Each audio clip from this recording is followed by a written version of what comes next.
All right, here we go. China Mac, welcome back. What's up, Vlad? Hey, man. It's a crazy world we're living in right now. A lot going on. It is. A lot to talk about. We have to start off with the passing of DMX. Rest in peace. 50 years old, leaves behind 17 children. 17 children? 17. DMX was the dog for real. A lot of people said 15, but we're actually close to, his inner circle, and it was actually 17. Rest in peace to DMX, man.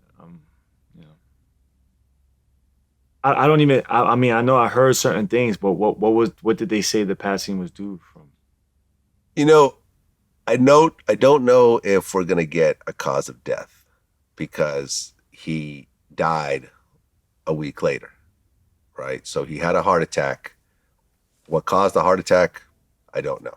Mm-hmm. At first, it was being reported as a drug overdose, but I didn't, concretely hear that that's the reason. And, I think a lot of people assume that because of his past struggles with drugs, which was most of his life. Right. In and out of rehab. It looks like he was really trying to really get clean. And from what, his right-hand guy told me was that he got clean around 6 months ago, which is why he got so heavy. Mm. A lot of times when people get off drugs, the drugs keep them skinny.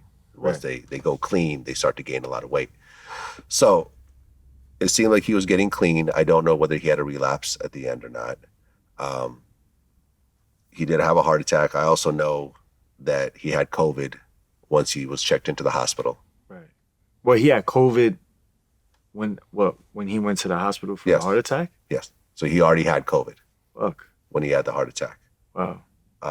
Was COVID a role in that? I don't know. But ultimately, he was in the hospital for a week.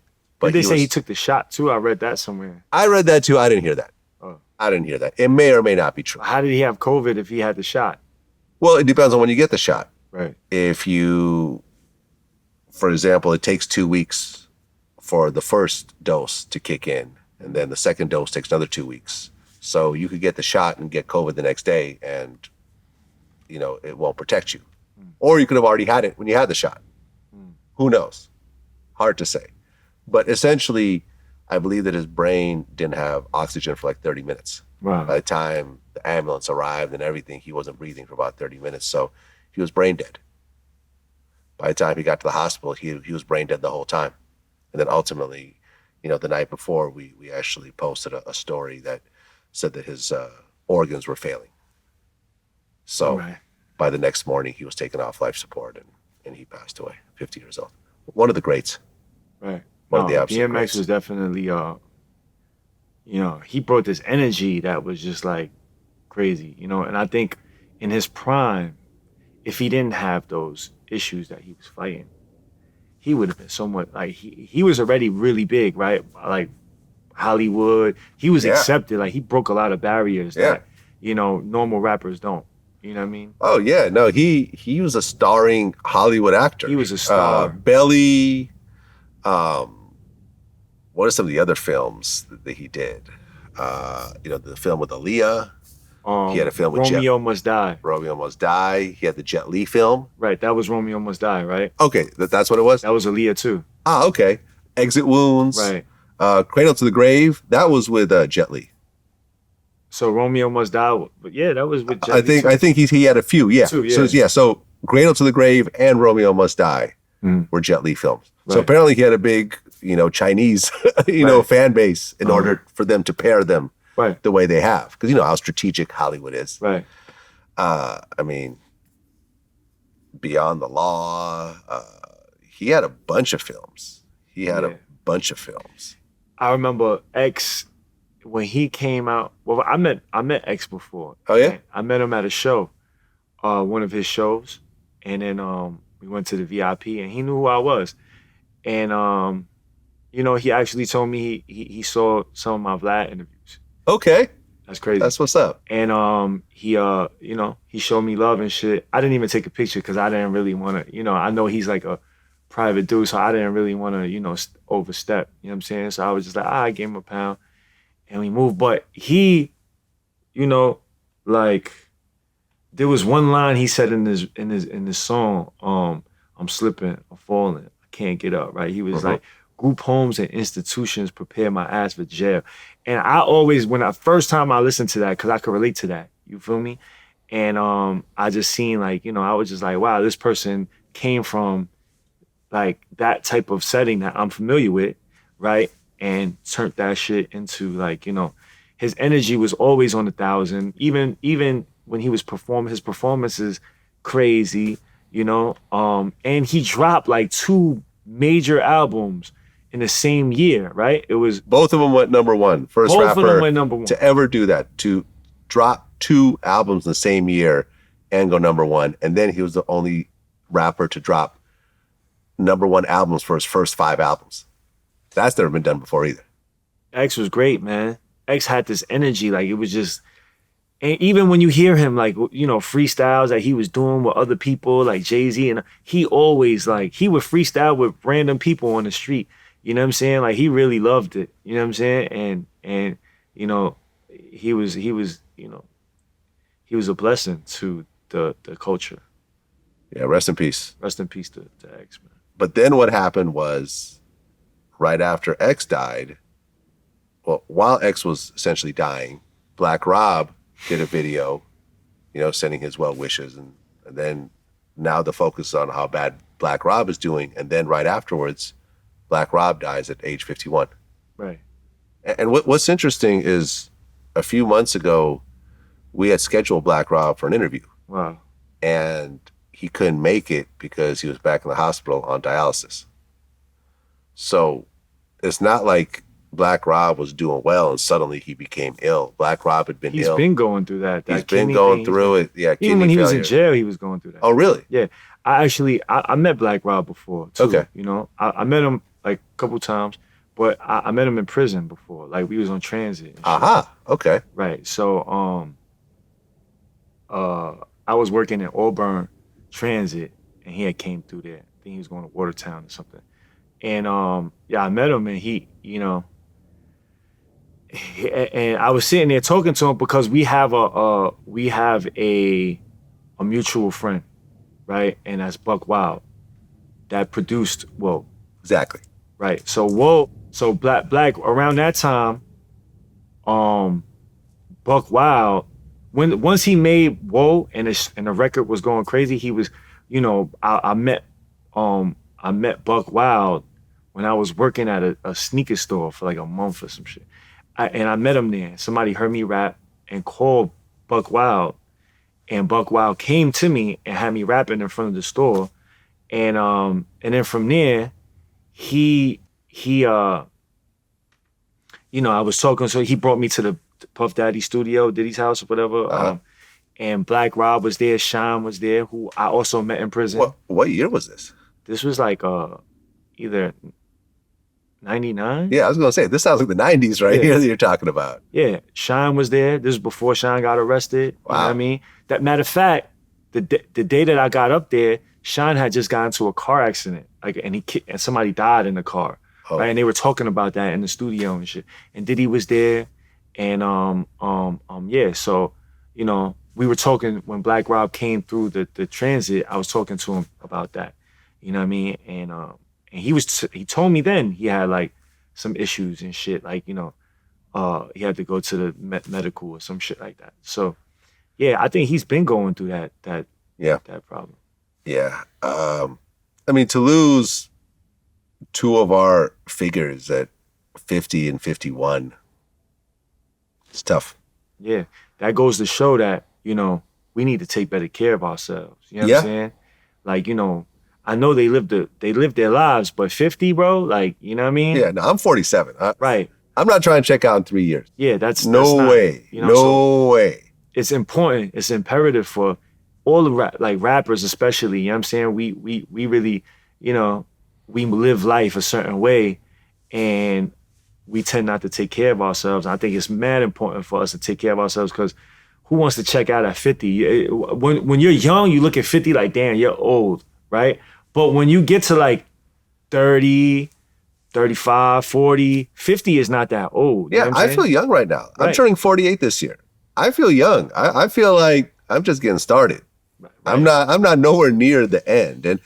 And someone mentioned this on Instagram, which I really think should be a thing, is that in general, well, a rapper when he signs to a label is not an employee of the label.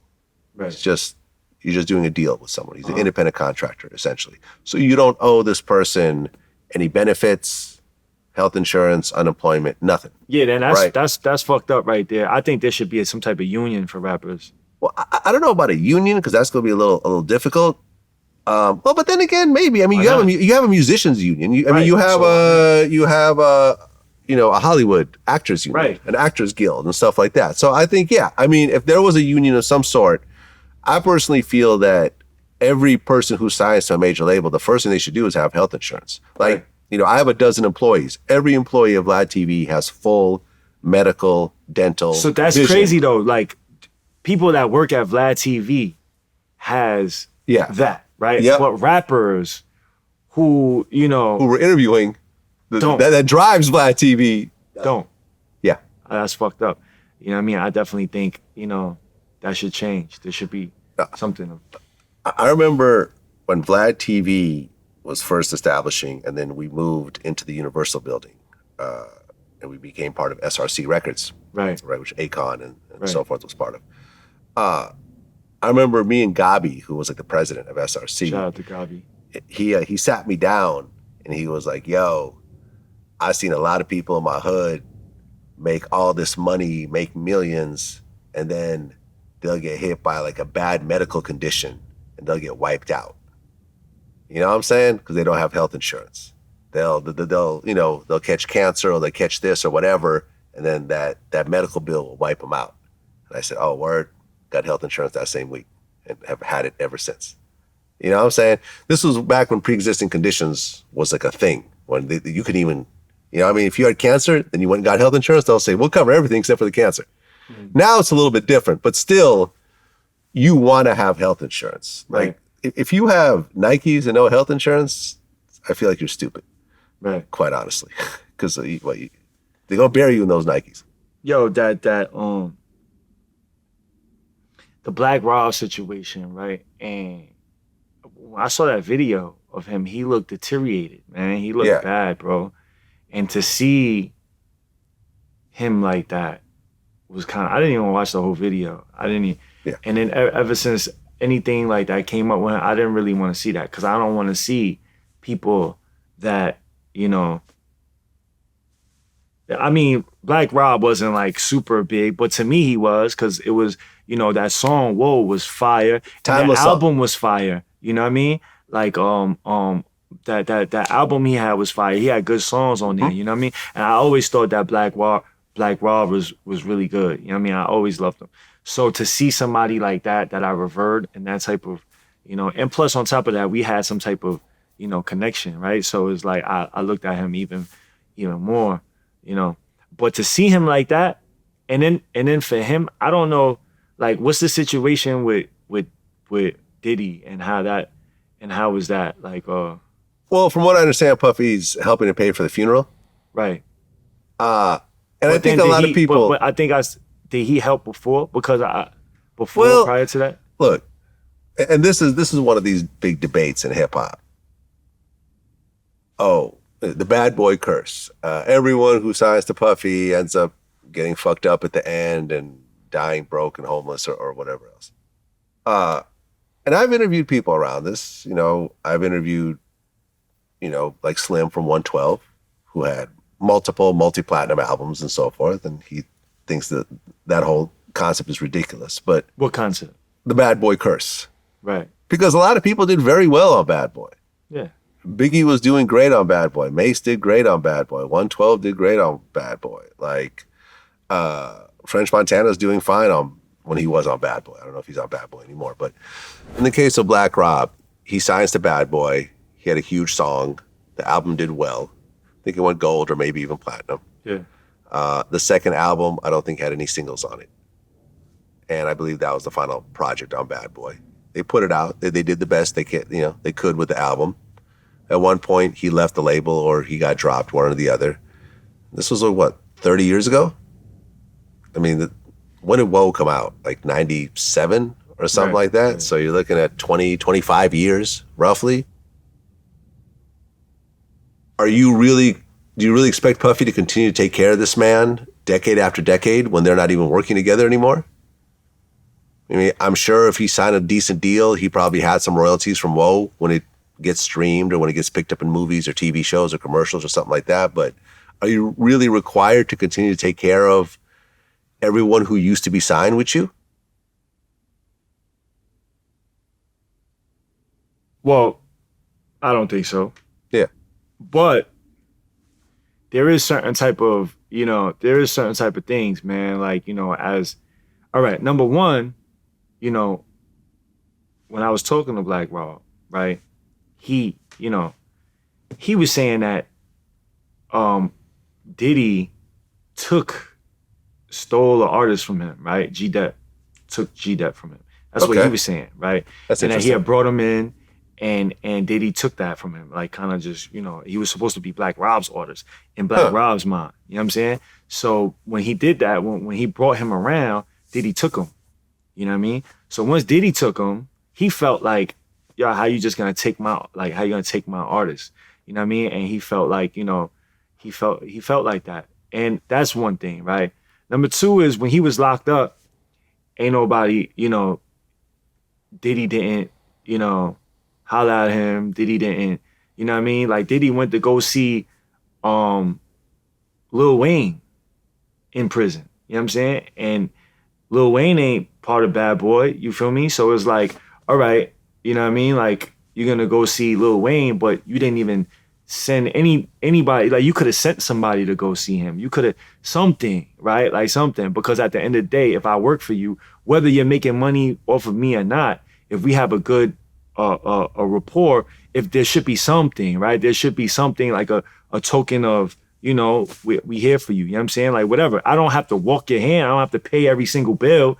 But you know what I mean? If you took an artist from me, at least something, right? And then and then he's like, he's going through his, after he comes home from prison, he's going through whatever. I think when he was going, he didn't just, he was going battling that kidney thing for a while. You know what I'm saying? And he slowly deteriorated. I'm sure a lot of people reached out. I'm sure he even tried to reach out to Diddy, whatever, whatever. I'm pretty sure that Diddy could have. I don't think he has to. I don't think that he's, it's a responsibility that he's supposed to do. But as a human being, as a, you know what I'm saying? I feel like he should have did something. And I'm not sure. Maybe he did, but doing it now after the fact, you know what I'm saying? It's like if somebody works for me and we don't talk for like 5 years, right? But I'm doing well. I have so much money that I can actually like change some shit. You know what I'm saying? And I see somebody that actually wrote music for me, that brought value to me. You know what I'm saying? And if I see him going through some shit, what's a little here? Take, you know what I'm saying, $50,000. Like, that's a 50,000 is a lot of money, man. But what I'm saying, not to Diddy. 50,000 is a lot of money, I think, even to Diddy. I mean, it's not an amount of money that'll affect him, but 50,000 is still 50,000. He has a lot of kids. He has a lot of expenses. I understand. He has a lot of employees. Right. And just to your point, I've never heard of the G Dep thing before. I will say G Dep didn't end up being a profitable artist for Bad Boy. He had one song. Get This Money with the remix, which Black Rob was on. Mm-hmm. It was just one album that I don't even think did that well. I mean, G Dep, you know what happened to G Dep ultimately, right? Yeah. He ended up turning himself later. in for a murder, but because the music industry really didn't work out for G Dep. So it's not like Puffy took Michael Jackson from him and is making billions. It's not like he brought Biggie. Then I could see, okay, this is a real sore spot. Like, we got to work this out. I brought you Biggie and you took Biggie and you're still making money off it. They're still doing Biggie movies. G Dep, and shout out to G Dep. I'm a fan. I've interviewed him in prison over his situation. But to still be mad about G Dep, you could also be motivated and say, okay, well, I brought one artist that actually worked out and got signed to a major. Maybe I'm pretty good at this. Maybe I'm really an A&R. Let me stay at it. I'm already in the industry. Everyone knows who Black Rob is. Let's keep moving.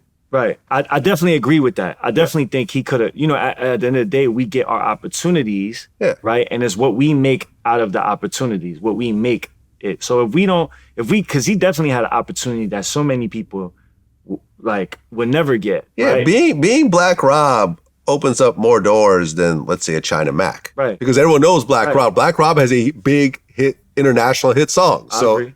It's no offense to a China Mac. More people know I mean, Black Rob. I don't know about now. No, but You know I mean, what I'm like back then, during the heyday, when he was signing, when he was bringing in G-Dep, everyone knew who he was. Right. So he had an opportunity to really, and I think that a lot of artists, him as well, and a lot of artists fail to really maximize on those opportunities. And that's not on nobody else but themselves, right? Right. But I'm just saying on a personal level, I feel like, at the end of the day, man, you can't take money with you when you die, bro. You know what I'm saying? So if you have a little bit of money, and I know $50,000 is a lot of money, but I don't think it is. I don't think he would lose sleep over $50,000. You know what I'm saying? I don't think Diddy would lose sleep over $50,000. You know what I mean? I'm pretty sure he paid $50,000. He fucking, he can raise. In one day, he raised like a whole shitload of money. So I really don't think $50,000 is that much. But all I'm saying is like sometimes, you know what I mean? Because money is something that we can't take with us, we should use the money to help certain shit. You feel me? Especially somebody that brought value, whether it was a lot of value or a good amount of value. But Black Rob wrote music for Diddy. You know what I'm saying? You don't know what type of songs he wrote for Diddy. if he wrote music for Diddy, then he probably has publishing and songwriting credits. From what I understand, Puffy, people who did work for Puffy, wasn't under the table and ghostwriting. People got compensated for it. Right. So the money from Woe and probably some of the writing he did for Puffy was probably how he was living all these years. Those checks would come in twice a year. And at the end of the day, if you stop producing content as an artist, you can still get by with shows, but if you can't do shows or you choose not to do shows, some people just end up having their time in the music industry, and it comes and goes, and it's time to reinvent yourself. I started as a mixtape DJ. If I was still a mixtape DJ, I'd be broke as shit. Right. I wouldn't be able to support it, nothing, including myself. At one point, you just got to say, okay, that time is done. What's the next door that I have to look at? Because I think at one point Black Rob actually went to prison for like stealing from like a hotel room or something like that. I don't know. Yeah, like from what I understand, like Rob really was like in the streets. He was battling some shit. Yeah, he was really like, he wasn't like some middle class kid that just knows how to rap well. He was really like, a street dude that was tied into street shit. And I think that's why he was in prison. You know what's crazy? I have a song with Black Rob. Yeah, never came out? It's out. Oh, it's out. It's Black Rob and Fred the Godson, rest in peace. Mm. So it's me, Block, Block, Fred the Godson, and Black Rob. But I definitely understand what you're saying, man. I definitely feel like, at the end of the day, it is our responsibility to keep our priorities in order and in line. And, we shouldn't be, expecting anything from anybody, right? So I do understand that. But, I'm just saying, like, if, what I mean? Like, sometimes, helping somebody, a little help could really, could have saved that man's life. You don't know what could have happened. You know what I'm saying? So, I'm not one of the people that, oh, Diddy this, Diddy that. But I just like kind of look at it like, yo, there is different people. You know what I'm saying? And I feel like Diddy could have earlier if he would have just been like, whatever. But I don't think he needed to do that, right? I just felt like, it is something that he could have done. He could have changed that man's life. He could have saved that man's life. You know what I'm saying? Well, I just want to say this, and we can get off the topic. If someone is not bringing in income, $50,000 is not going to change anyone's life. Okay? You're going to give them that money. They're going to spend it over a few months or let's say a year or two. And then suddenly the money's going to eventually run out and they'll come back to you. Hey, I need some more money. Not to say that this is happening or whatever else, what that person needs to do is they need a stream of income, Right. whether that's doing more music, whether it's doing shows, whether it's signing artists, whether it's starting a I'm talking label. about 50,000. I'm talking about money for his health, like, you know what I mean, whatever doctor bills or some shit like that that you can't touch, and it just goes to, well, all right, you going through some shit. All right, we could put together something Possibly. for your health. Yeah, You know what I'm saying? Because at the end of the day, there is no health insurance like you said. You know what I'm saying? And if there was, he probably would have been able to, it probably, you can't buy a Rolls Royce with health insurance. You know what I'm saying? You can't go buy weed with health insurance. You can only get health, like, health shit with health insurance, right? Yeah. So I feel like, in that particular situation, somebody could have helped him a little bit more. You know what I'm saying? And I'm not saying that, again, I'm not saying that he's entitled to that. Like, like he has to do that. And I don't, but I'm just saying, like, you could have helped him. You know what I'm saying? You could have helped him. Just like, and that bad boy curse shit, right? I think people say that, because of Biggie, because of Shyne. And, Shyne's my guy too. Did we talk about Shyne before here? Not sure. Right. I was locked up with Shyne too. I met Shyne. Oh, really? Hell yeah. I met Shyne twice. Yeah, I've interviewed him before, and we've had conversations. I actually wrote him in prison, Right. and he hit me back.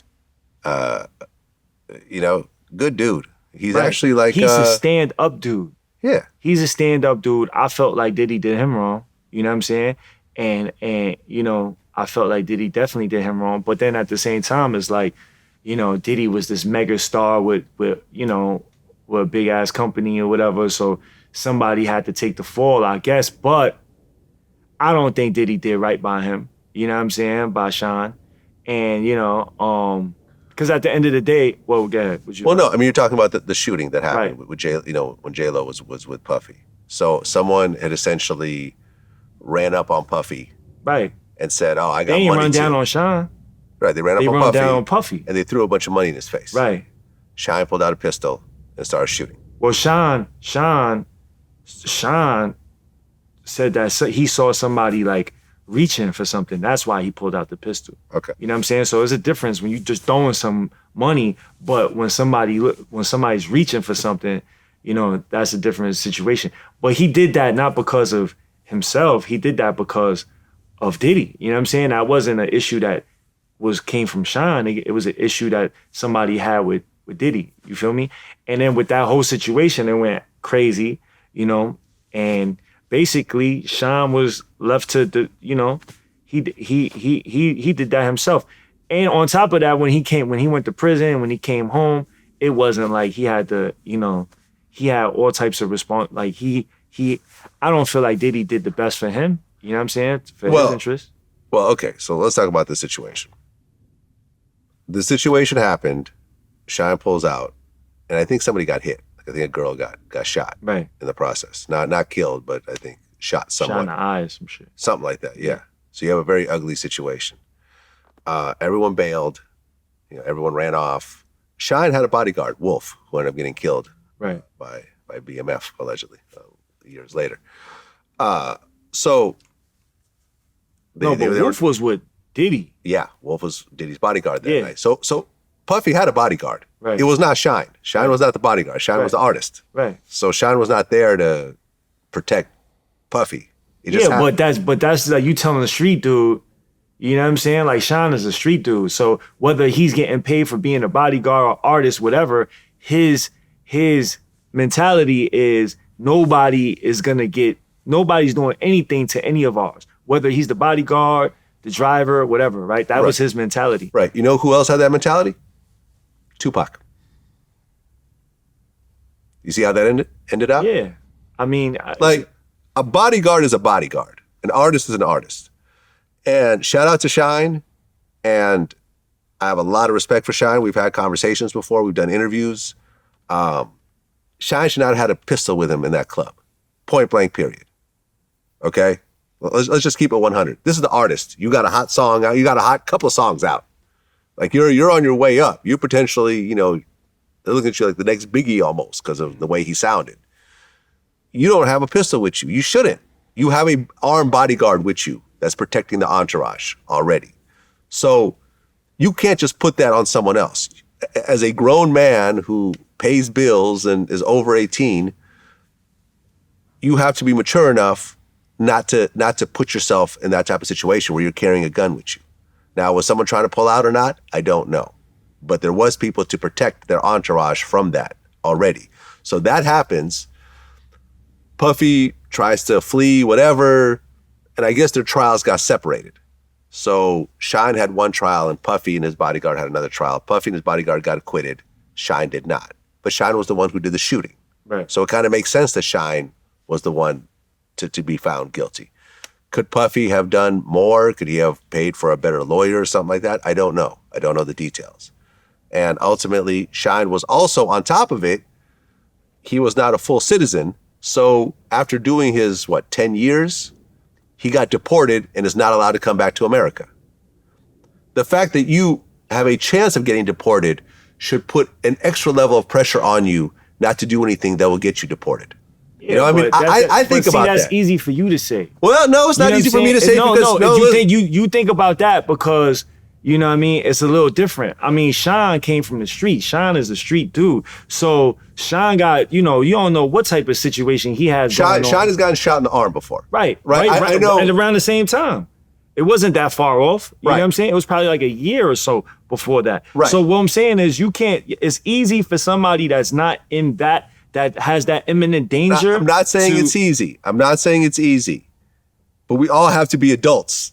At the end of the day, we all have to be responsible for our own actions. And he was responsible for his actions. And he had the repercussions of those actions. He took them. But what I'm saying is at the end of the day, it's easy for us to say, oh, well, he was an artist or whatever. I would have just hired armed security, whatever around. But you don't know, like, the way he's thinking. He was young. He was like, 18, 19? I don't know. Right. The tops 20, right? Yeah. Straight off the streets. And people from the streets, especially around that time, now people look at security different than they did before. You know what I'm saying? Before, street people, they like, yo, we don't need no security. You know what I'm saying? Like, and I'm not saying that that's the right mentality, but that was the mentality. And him coming from the streets, people shooting at him, he just got shot. He got drama, and he know these dudes right here that's coming at Diddy is some real street dudes, and it can go up. You know what I'm saying? So, like, he just responded in the way he responded. You know what I'm saying? And he didn't respond because of himself.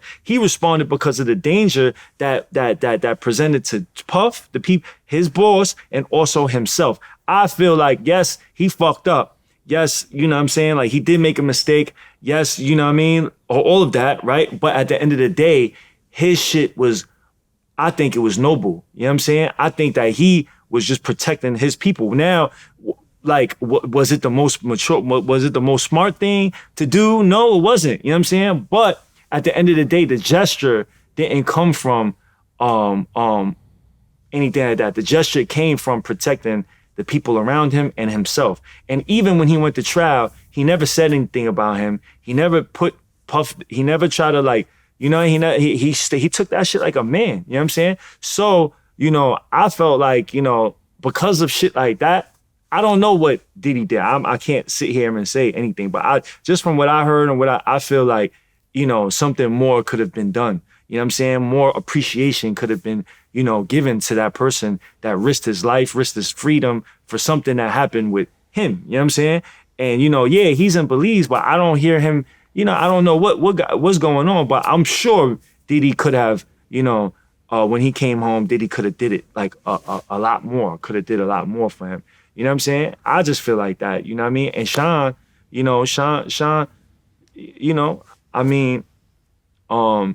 Shyne did shit like that shit right there is, you could look at it like, all right, that was a stupid thing to do. You know what I'm saying? Which I'm not going to say it wasn't. You know what I mean? I mean, same kind of thing happened to you, right? Right. But Shyne's shooting situation was very similar to what happened with you in that whole gin situation, right? Some shit breaks out in a club. Someone pulls out a gun and a shooting happens. Someone gets hit, and then a bunch of prison time happens after. Right. So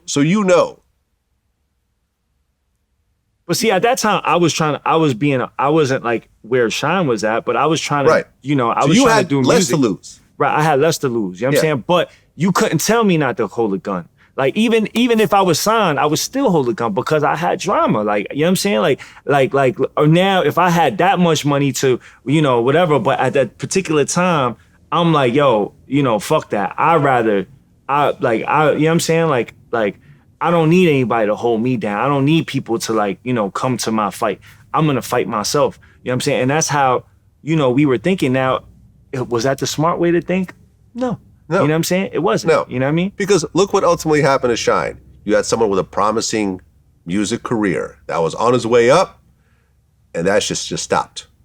Never getting, there was a few little glimmers over the years. He got a little, he did some stuff from prison or whatever else, but ultimately that his music career ended on the day he pulled out that pistol. Right? Right. And the decision was a split-second decision, which I'm sure when you look at the prisons, 80-70% of the people are there because of split-second decisions, bad decisions, not thought-out decisions. But at the point that you have an opportunity that separates yourself from a certain type of life, you have to adjust. And look, when VladTV started becoming popping, I'm not going to go into any situations, but I was throwing my muscle around. I was having people around me go and, do things on my behalf and that type of shit. Nothing too crazy, but a little shit. Huh? You was on your Goomba shit. I was on some bullshit, like stuff that still affects me to this day. Like people who I had issues with, it ran into other people. Other people got affected by it, and I'm like, yo, I was just an idiot. I got a little bit of money, I got a little bit of power, I got a little bit of popularity. I'm gonna go ahead and live out some fucking fantasy or whatever in my world, in my brain. I don't think that was Shyne's case. I don't think he was trying to live out a fantasy. I understand that, but look, man, at the point, you got hit singles out, you're part of the biggest, hottest label right now. Whatever was going on before, you now have to start creating situations to get into a new type of life. And that is not you anymore. That. Yes, you carried the gun around a year ago, but now you can now have someone that carries the gun for you. Right. Or, maybe it's time that we just don't move around. Yeah, I'm not going to go to clubs. I'm not going to do this. I have beef in these geographical areas, and I may run into people. Do you think Puff knew he had the gun? I don't think so, no. You don't think so? I don't think so, but maybe he did. Maybe he did. Does Puff have people around him that carry guns that he don't know about or does know about?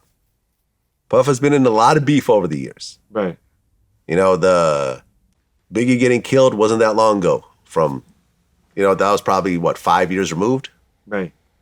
So, I don't know. But my point is not to say someone's right or someone's wrong. Shyne did what he did. He paid his price to society. He lost his home because he could never come back. I mean, even though he's from Belize, he grew up in America. And I think about that. If I go and do something what Shyne did, I believe there's a chance I can get deported back to Russia. You know what I'm saying? And everything that I know will completely disappear. I don't know anything about Russia like that. I came here as a 5-year-old kid. To lose my home, to lose my freedom, to have to start over and lose my career, everything. All of that should have gone into a thought process of, let me leave the gun on my table or take it with me. That's my point. Yeah, but you can't listen. You're not thinking about, being deported back to your country when your life isn't at risk. You know what I'm saying? If I'm going to choose back to Belize or die right now, I'm going to choose go back to Belize. You know what I'm saying? So and plus, like you said, the man just got shot. He just got all types of shit. You know what I'm saying? I mean, I'm not trying to justify why he had the gun, but I'm just saying, he had it. You know what I'm saying? He had it there, and there was a reason. It wasn't like he just was a regular kid that was trying to front and just have a gun to be cool or something like that. He had real life issues, real life drama that you never know. You know what I'm saying? Shit happens. And I feel like because of that, yes, it was a mistake. But I just felt like going back to it, I felt like Diddy could have did a little bit more by that man. You know what I'm saying? And people, there's not people like that. You know what I mean? People that's just willing to, protect, the people around them. I think that's some people might call it stupid, but, You know, some people might call that shit like stand up, and I look at it like that. You feel me?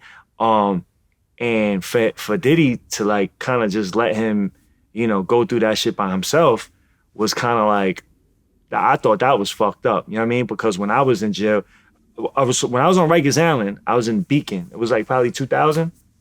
Around the time that the towers fell, I was in the Beacon, and on Rikers Island, and I was known, right? Like I was battling everybody, right? I used to battle everybody and shit, and the officers used to take me from one house to the other house, and I'll battle whoever was hot in that house, right? So the whole kind of like jail kind of knew me for like rapping and battling. So one day, right, I was in what was it, 7 block. I was in 7 block in the Beacon. And the Beacon at that time was crazy. Like crazy. Red alarms all day, people getting cut all day. And it was high security, maximum security status. Everybody had bodies and everybody had jail cuttings and stabbings. And that was the house I was in, right? It was crazy. You know what I'm saying? So they used to search our house like all the time, right? They come in and they search. Everybody get on the wall. They strip. They tell people to take off clothes. Be standing next to people like this and shit. And behind people, like, you know what I'm saying? They used to come and tear your fucking cell up, you know, tear everything. So they used to do that shit like twice a day almost, right? So one day I was sitting there, and my boy just came back from the visiting floor, and he had like, you know, he had weed, like, so he had like 3 loonies and shit, and he came back, and he's sitting there breaking up the weed, and he tosses me a loony, and he's telling me to break up the weed, right? So I'm breaking this shit up, whatever, and then all of a sudden the squad comes in, everybody on the wall, everybody, and we're like, oh shit, and he has all this fucking weed, so he throws one of the loonies on the floor, and he's like, yo, grab that shit, so I grab it, right, and I got that shit like in my hand type shit, right? So like the officers come, they make us all go on the wall. I'm trying to figure out what I'm gonna do with this shit. And then the captain comes up and is like, we thought it was over. The captain comes up and was like, yo, I heard there's this Chinese kid in here that could rap, right? And I want to see what's up with this kid. So he's gonna get on top of these stairs right here, right? And I know people that was on Rikers Island, they're going to remember this shit. The CO's going to remember this shit. People's going to be in the comments like, oh, yeah, I remember that shit. So they had me go up on the stairs, right, in the middle of the stairs, and they was like, I rap. So I'm like, I'm not going to rap. What the fuck I look like? You know what I'm saying? I'm not doing that shit. Like, I'm not rapping for the police. So my man's is like, yo, do that shit, bro. You got all this fucking weed. Like, yo, you better go up there and do that shit. You know what I'm saying? So I go up there and I rap. You know what I mean? And I rap. And they leave. They don't search the house at all. He's like, yo, if he could rap, if he's as good as people saying he is, then we're gonna leave. If he's trash, we're gonna tear this house up. So everybody's looking at me like, motherfucker. You know what I'm saying? So I go up there, I rap, and I do like 100 bars, and they leave. He just looks at me, and he leaves. So the next day, I'm in the yard, and the same dude, he's with the dep. He the same dude, the captain of the dep, he comes into the yard and he calls me over. He's like, yo, Shyne is in the building. You want to meet him? I'm like, hell yeah. You know what I'm saying? And this is when he was like, you know, fighting that case and shit. So he wasn't in the building in general population. He was in the building. He was in PC. He was in PC. No, he was in PC box because he got into the fight. PC wasn't in the Beacon. PC was in the other building, NIC. But when you go to the box, they bring you to the Beacon. So there's a box, 24-hour lockdown for the PC box. So he comes in there. So now I'm like, hell yeah, I want to go see him. So they call me down to go to the captain's office or the warden's office or some shit, right? I go in there. So when I walk in, I see like two gang intelligence dudes sitting on the fucking on the couch, and then the dep or whatever, I forgot what title he had. So he's like, yo, you know, I call Shyne. Shyne is coming down right now. So Shyne is in the box. So whenever you move in the box, you gotta have like handcuffs. shackles. They got to come get you. The escort walks you to wherever you got to go.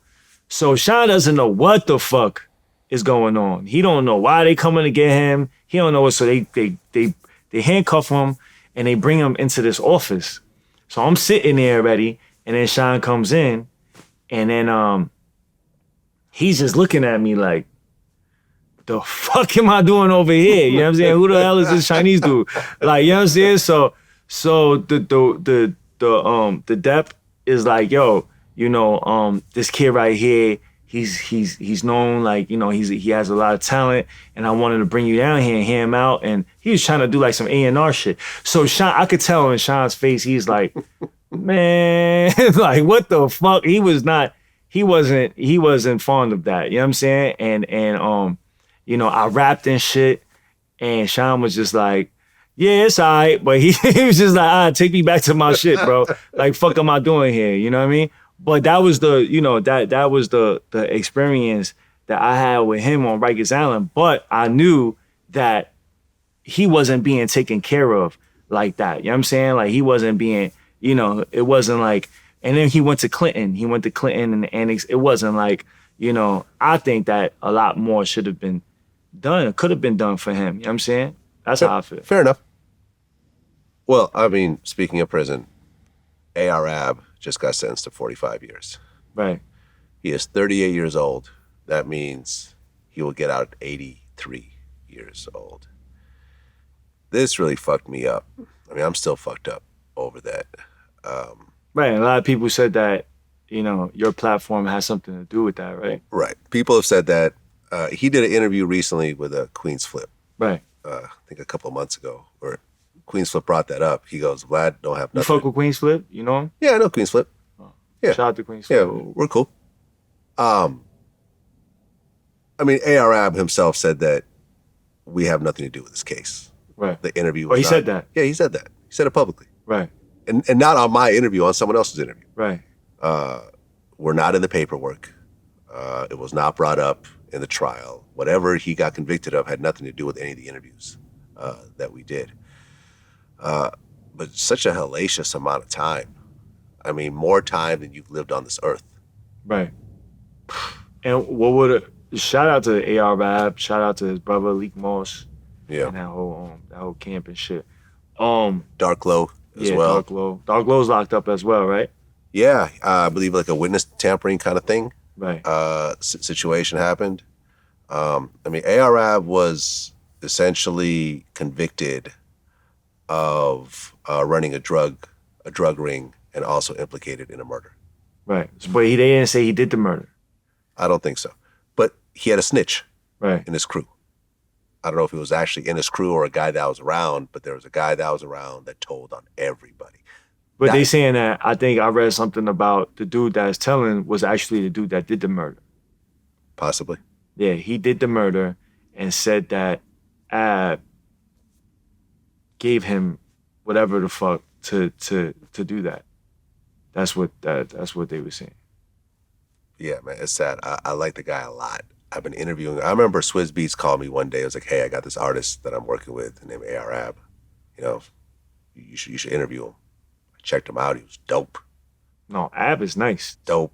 You know, he's got this song called Blow 2. Him and Dark Low on our YouTube channel, which is amazing. He was one of the nicest ones out there. Right.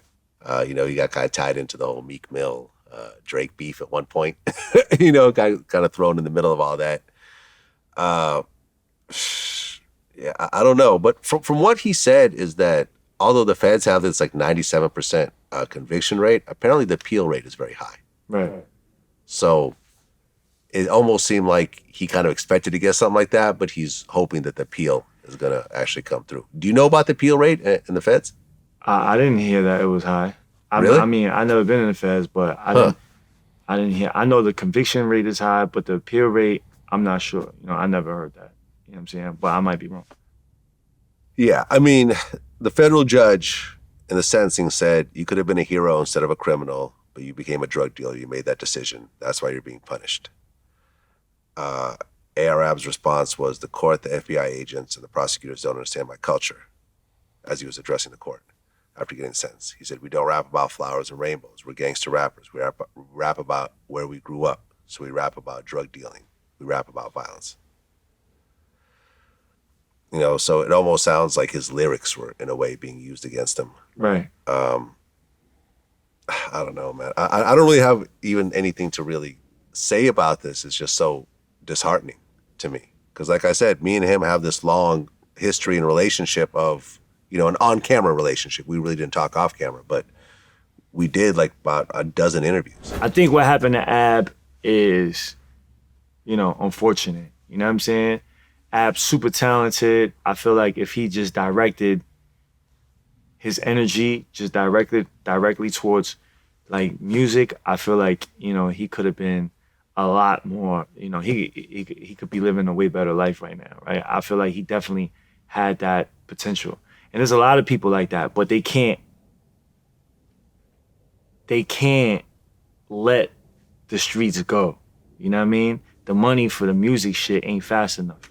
The results ain't fast enough. I mean, the streets are, you know what I mean? Especially if you have, you know, you got a team, you got good work, you got shit like that. Shit is clicking, like, you know what I mean? And I feel like, you know, this, people should take away from this, like, the streets, it don't matter how, it don't matter what the fuck is going on, the streets is eventually gonna come back. Like, the streets is gonna get you. Like, whether they kill you, whether they go to jail, whether, you know, you fucking, you die with no health insurance because of, you know, some whatever, right?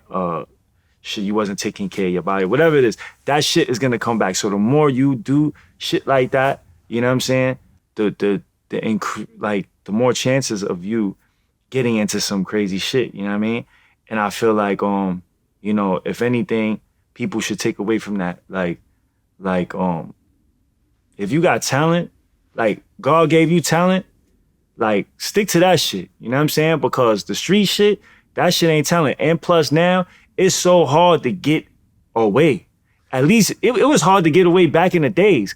But at least more people got away before, because it was like, right. You know what I'm saying? Like more Before people. Cell phones. Right, Everyone you had ain't a getting cell away phone. right There now. wasn't cameras everywhere. And the culture of telling is like so much more now. I mean, people was telling back then. It's not like people wasn't telling. You know what I'm saying? People definitely was telling before. But now, a lot more people was telling. It's a lot more like, you know, it's more acceptable now. You know what I'm saying? So people will do it more. And I feel like, yo, now is not the time for us to be, you know, motherfuckers gotta, you know, gotta get their shit together and leave certain shit alone. Yeah. You know what I'm saying? Yeah, man. I hope he gets an appeal, and I hope he gets out.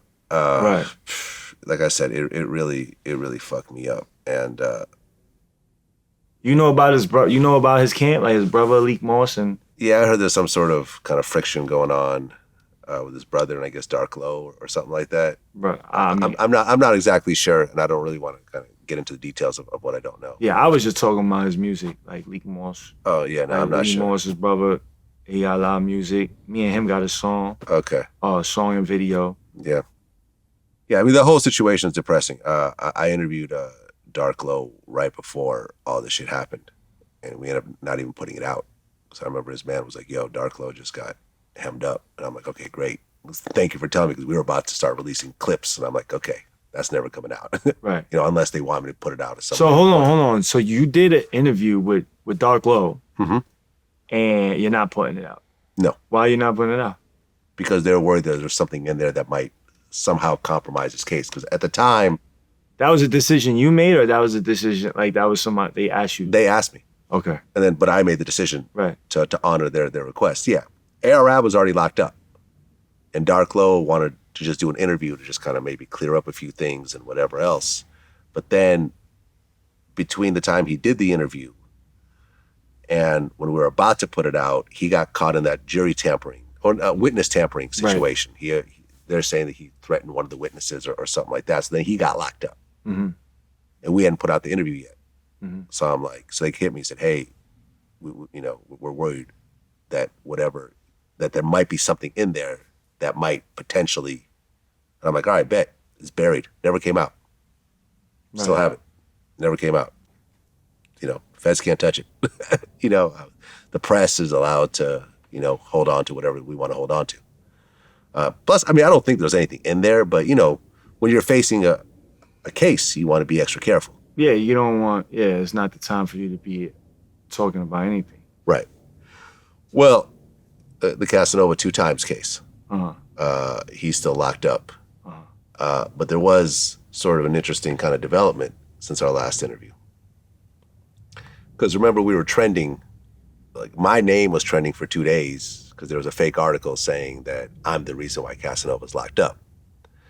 But we actually got a copy of the audio from... I think I know what you're about to say. Yep, we got a copy of the audio. Like, this is like something you're going to keep on running this. Oh, yeah. If there's a dead horse right here, I'm about to kick it. Yeah, you're about to kick I'm about to kick that dead horse, right? Because we caught, when he was trying to make bail and he was having his bail hearing, we got a copy of the audio because I have a guy, that we work with that basically does all the court stuff for us. And he went and requested it. We got it. We put it out. And in that hearing, the feds literally named Nick Cannon's interview with Casanova as a reason to deny Casanova's bail. That's crazy. And his bail got denied. Not to say that was the only reason. So you're saying that Nick Cannon is the feds? And in the defendant's own words, in a November 2019 radio interview with Nick Cannon, the defendant made clear that he is, quote unquote, still ape. That is, a member of Gorilla Stone. With regard to media interviews the defendant has done, defense counsel references interviews where he said good things about the community, and he references that interviews where he mentions his violent past are about the violent past and have nothing to do with the present. I would just reiterate the Nick Cannon interview from 2019 where he says, still ape. So he's currently still a member of Gorilla Stone. Well, if I'm the feds, Nick Cannon's like J. Edgar Hoover. He's like, because he's actually in the paperwork, right? And it's interesting because at one point, Nick Cannon tried to compare me to J. Edgar Hoover when he started bashing me. Wow. At the end of the day, I'm not the feds. Nick Cannon's not the feds. We all do interviews with people, and it's up to what people want to share with us. In the case of the Casanova situation, what they're trying to do is prove that he's still a gang member or a gang leader of, the untouchable, was it Gorilla Stone Nation? Mm-hmm. Gorilla Nation, I think. Mm-hmm. And in that interview, he said, I'm still ape.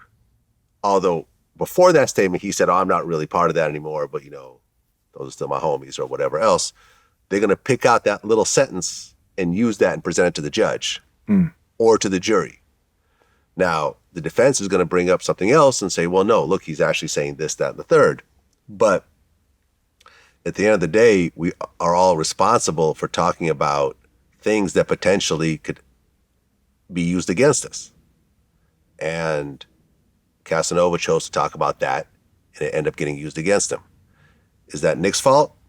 No, I don't think so. Me and him had an interview. He talked about a bunch of jail stuff, which they try to say was part of the paperwork. It never was, but this was a bunch of old shit. It was up to him to see, if he wanted to talk about it or not. It's a very ugly situation. He's facing a lot of years.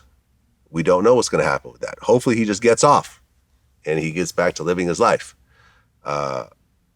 They're obviously going to try to get him to try to cooperate against other people. And knowing what I know about Casanova, I don't think he's going to do it. He'll probably end up just doing his jail time.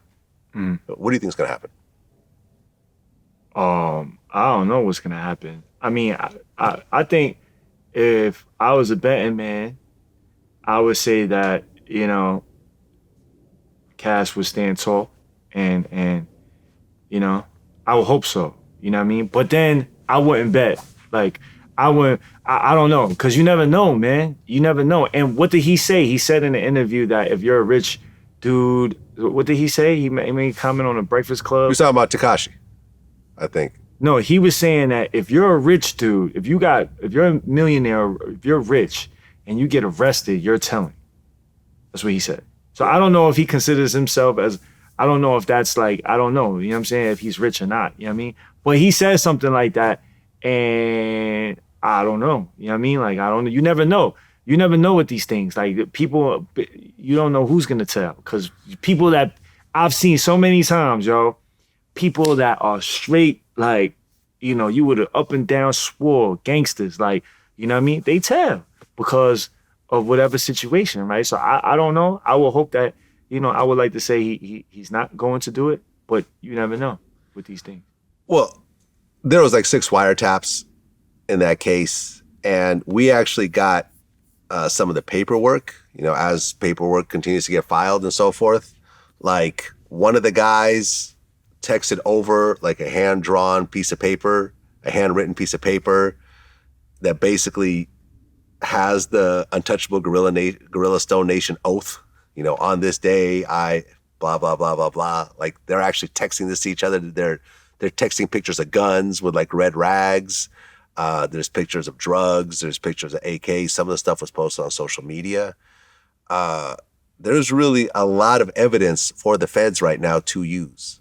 Right. A Nick Cannon interview is really the least of his concerns. Yeah, it is. But it is part of it, unfortunately. And you know, I don't know what's going to happen. Is he going to when you saw that information, like, what did you like? How?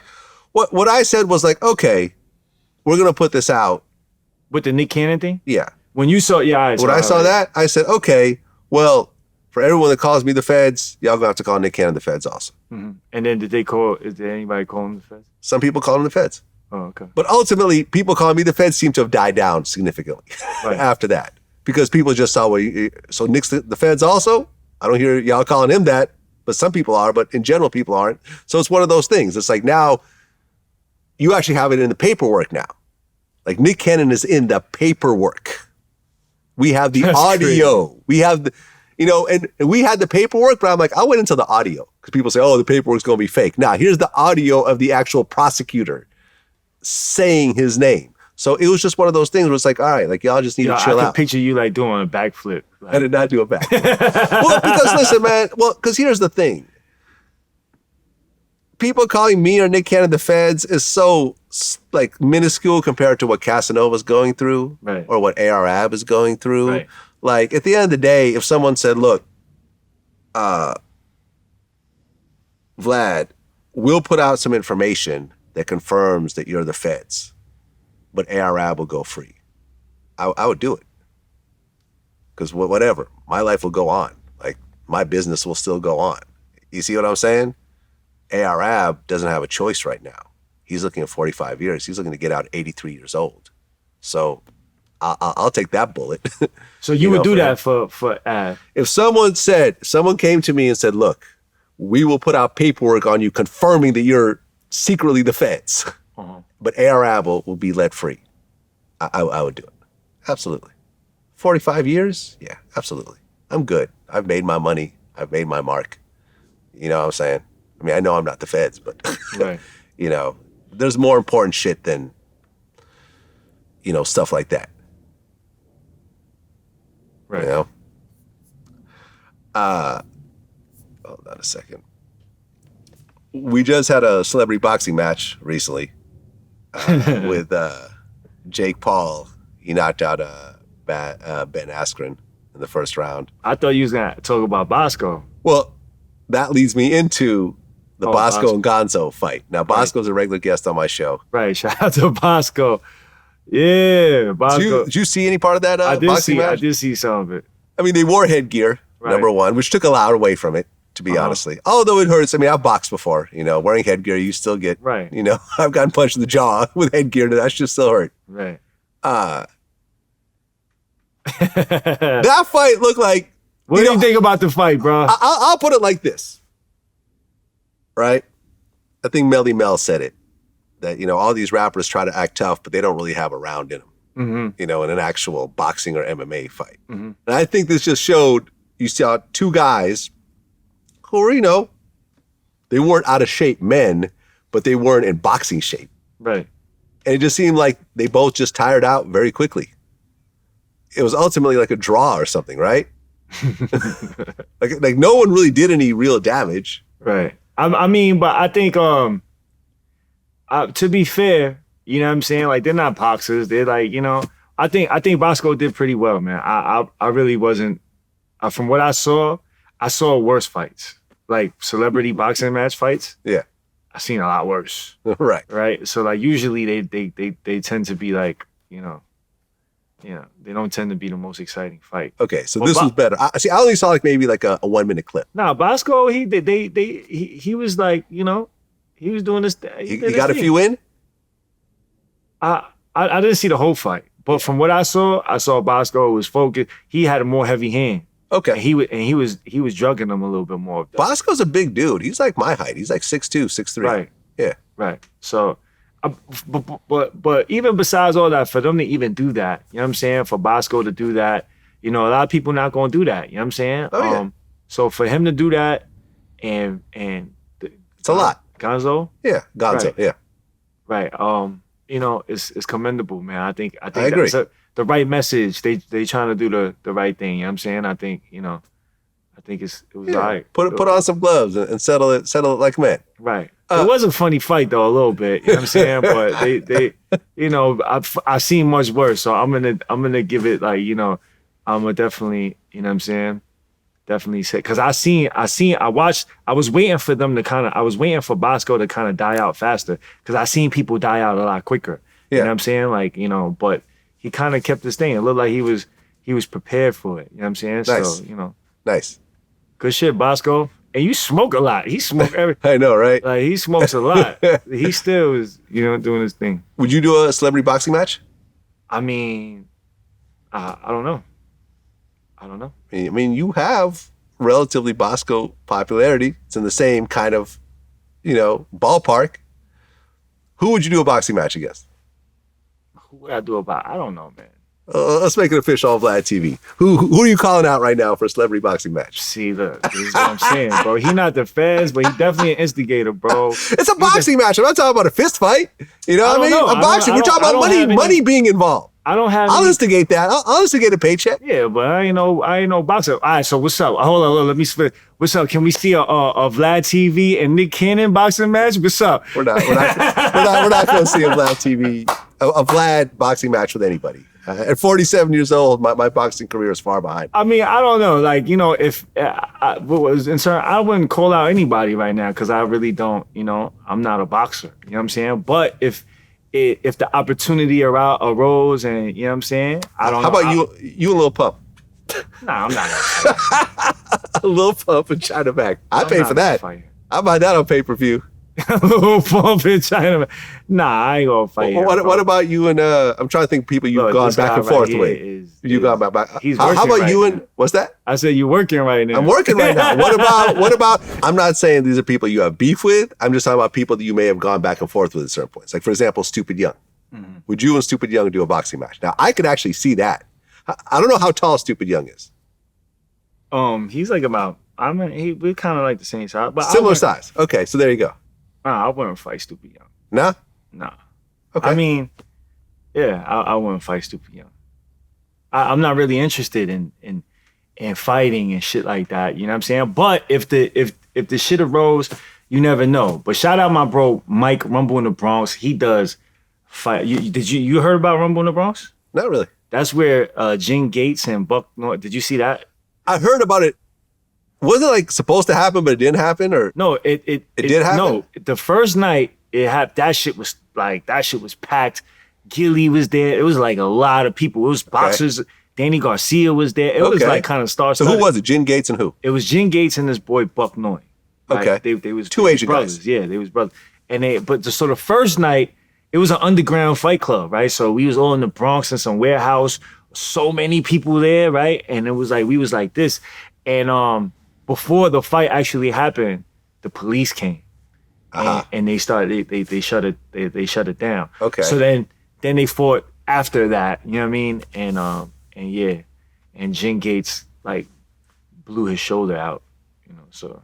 Oh, so it just ended as a. Yeah, it's just he fucked his shoulder up. What, before the fight or during the fight? No, during the fight. It was probably like in the second round. So who won? I mean, they say Buck Noy won because Jen Gates. Fair enough.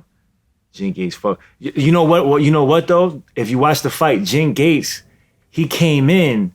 Jen Gates you know, he came in ready. Like he came in looking good. He was throwing these jabs. He was looking like Floyd Mayweather. But that lasted like like 40 seconds, like a minute.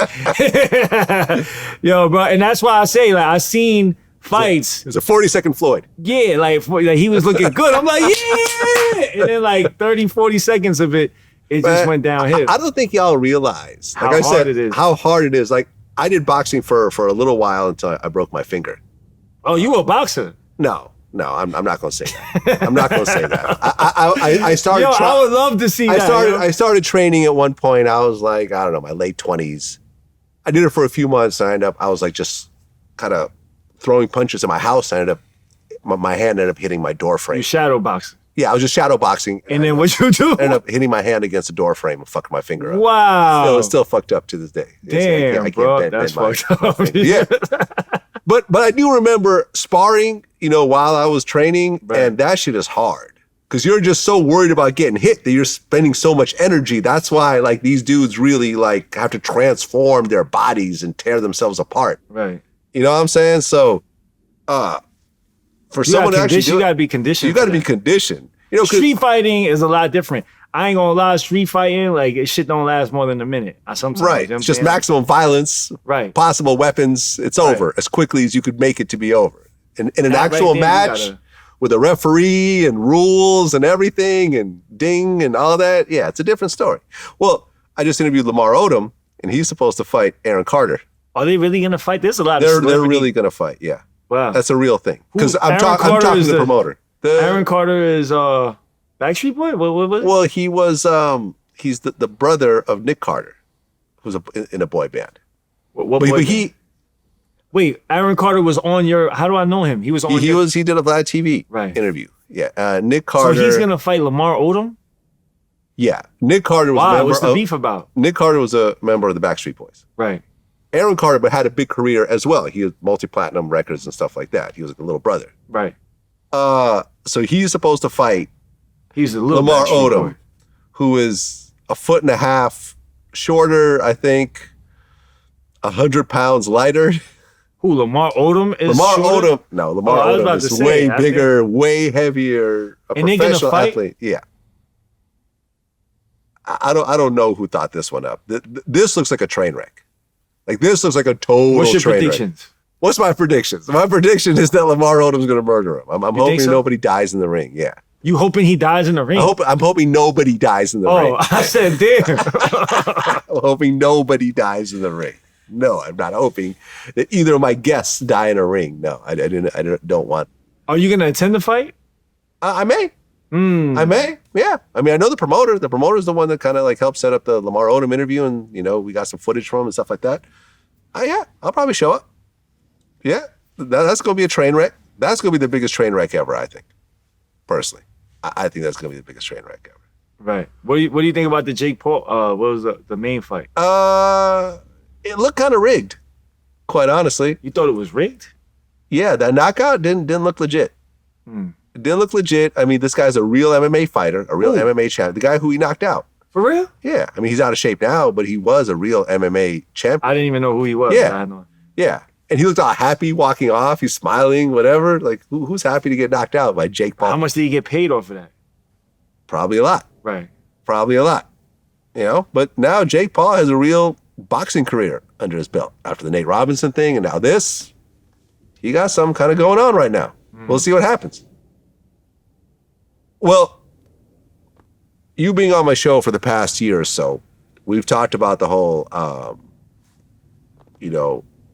situation with Asian Americans. Right. Old women getting beat up and right. people trying to get set on fire and everything else like that. But I feel it really culminated in the last month or so when 8 people got killed in Atlanta's massage parlors. 6 of them were Asian. Right. Which I feel triggered the Stop Asian Hate movement. Not to say it wasn't there before, but I feel like that really put a spotlight on things. Would you agree? Yeah. I mean, whenever things like that happen, it's going to hit the media and it's going to spiral it, you know. Yeah, I do agree. What changed after that situation? After that situation? Yeah. I mean, there's more awareness. you know. But I don't know if that actually helps the situation or makes the situation worse. You know what I'm saying? Because the attacks are still happening, you know. Um, right. So I definitely more awareness, definitely more outrage, but I don't know if it's making the that, whatever anti xenophobia or anti-Asian that is going on, that sentiment, I don't know if that fixes that, if that changes anything on that for the better, you know. Well, last year, well, I looked it up. Last year, 73% of Americans had negative views of China, which is a 13% increase over 2019. Mm-hmm. Obviously, this is due to COVID Mm-hmm. and people feeling like China was responsible for the COVID outbreak. Mm-hmm. I just want to say this. You can hate a government or a country's leader and not hate the people themselves. If you feel that China was responsible for COVID getting out and messing the world up, it wasn't the people that are responsible for it. It's whoever the leaders are and the Right. choices that they made. Mm-hmm. In the same way that you could hate what Israel's doing to Palestine and not be anti-Semitic and not hate Jewish people as a whole. Right. You could feel the same way as me and not hate Jews as a race of people. Right. So the fact that you may be upset over China's political policies should not give you a justification to go beat up old Chinese women. Because it seems like the majority of this in certain areas is happening to older Chinese people. In fact, like I looked it up, NYPD records show that a vast number of cases of so-called hate crimes were closed without action, with the greatest increase involving older Asian New Yorkers.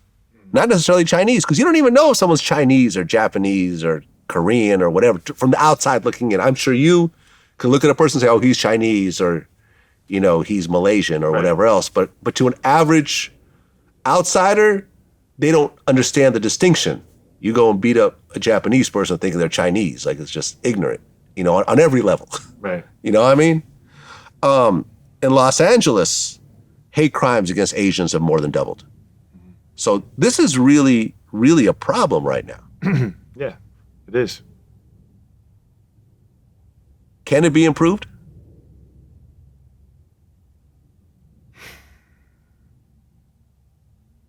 I don't know. I mean, I don't see it improving anytime soon, because there are certain plays and there's certain things in play, you know what I'm saying? That, I'm not going to sit here and, do no conspiracy theory shit, but there are different things in play, you know what I mean?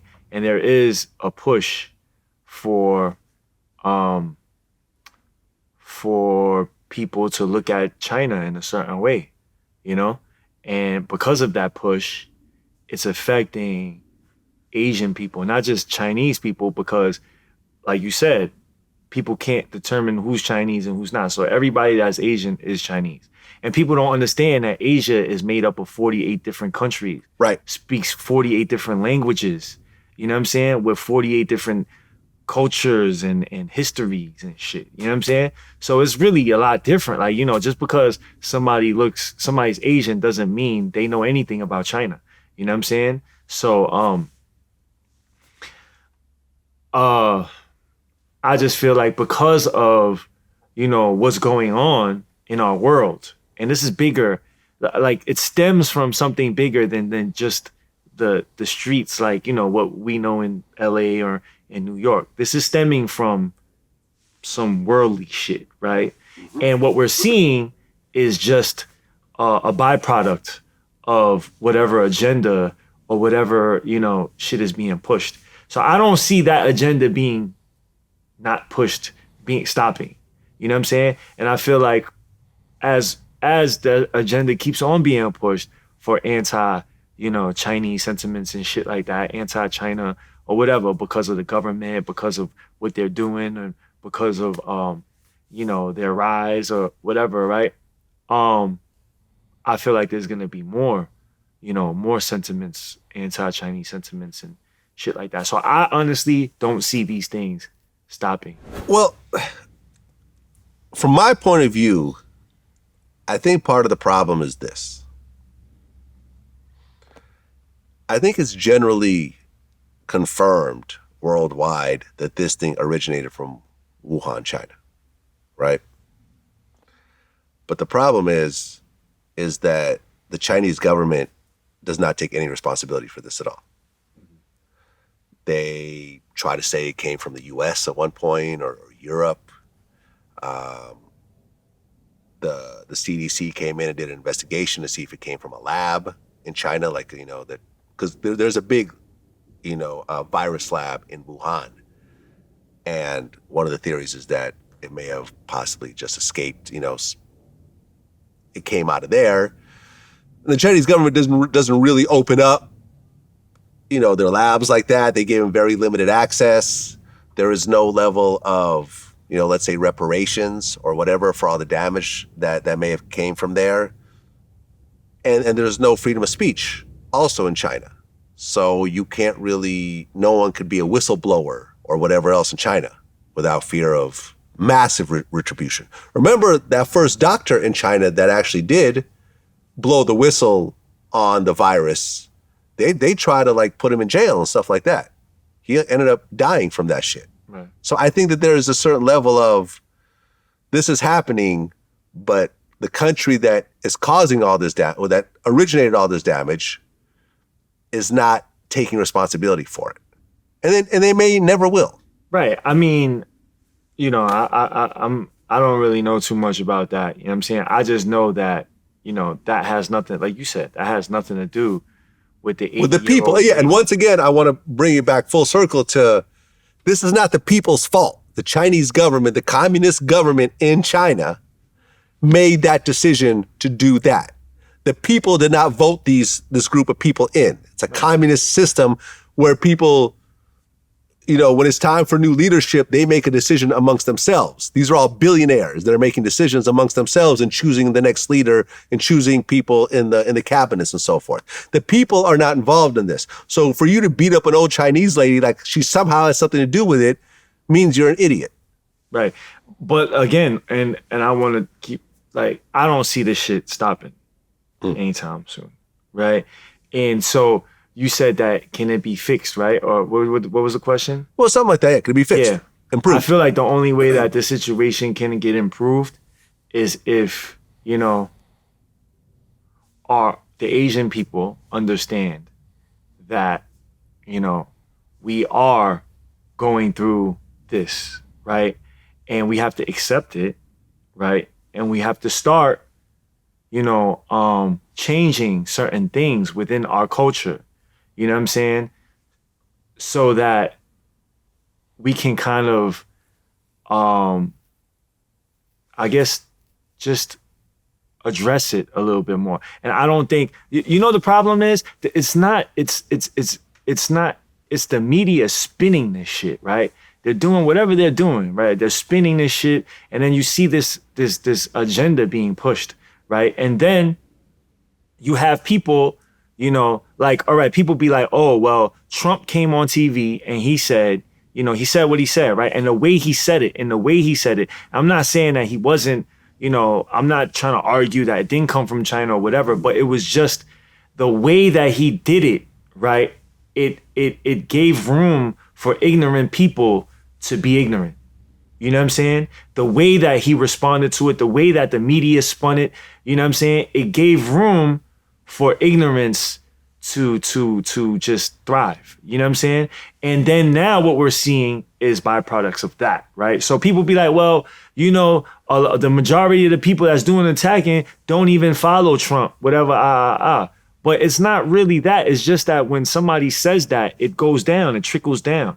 You know what I'm saying? And then you see different people, you see more of it. And then it goes down to wherever, right? It goes down to the street level. And then you see people doing it, and it's kind of like a trend now. And the more videos we see of Asian people getting beat up, women get like, the more, every time I turn on I scroll through something, I see more of it happening, right? The more we see of these videos, you got to understand. Also, you have to put in context that our country is like kind of fucked up right now. You know what I'm saying? Like, crime is up. You know what I mean? People are not, the people are getting arrested and they're letting them go right out. You know what I'm saying? Because of COVID, they're letting people out of prisons. The like mental institutions, you know what I'm saying? Mental institutions, they're letting people out. There's not enough funding for that, right? And then on top of that, police is pulling back, right? Because of the whole defund the police thing. So that's happening. And then you have people locked in their house for a year, 2 years. Mental illness is at an all-time high, right? And then you have people being frustrated. People are bored. People are doing all sorts. So now, and then plus you see all of this, media, whatever, Asian people, this, that. So now that's what's happening, right? And I feel like when you see these videos, you just see Asian people getting smacked, getting punched, getting beat up, getting this, getting that, you know what I'm saying? And we're not really doing anything to defend ourselves, right? We're not really doing anything to protect our people. And I think the more that it makes people want to do it more because, people are frustrated. People want to people want to take their frustration out on somebody. You know what I'm saying? And that's just how people are. They're not going to go, if I'm frustrated and this person is 7'5", weigh 200, 300, no, 400, 500 pounds or, whatever, right? I'm not going to, and he's bullying me. Chances are, I don't want to fight him, but I'll bully this guy. You know what I'm saying? Because I'll take my frustration out over here and take it out over here because it's an easier thing for me to do. Mm-hmm. You know what I'm saying? But that's not the right thing to do. And I think that's what's happening right now. And because of us just just all of these videos and this content showing that, the Asian people are just like, taking it and with no repercussions, with no, like, we're not really like standing up for ourselves. I think that's going to even perpetuate it more because people are just going to keep on doing shit. They're going to keep on. And a lot of these crimes are crimes of opportunity. You know what I'm saying? Like, I'm not saying every single, but you see people robbing it. But if we don't have if people are going to rob people, they're going to rob people that they feel like, they can get away with. Nobody's going to have guns. They're not going to shoot us back.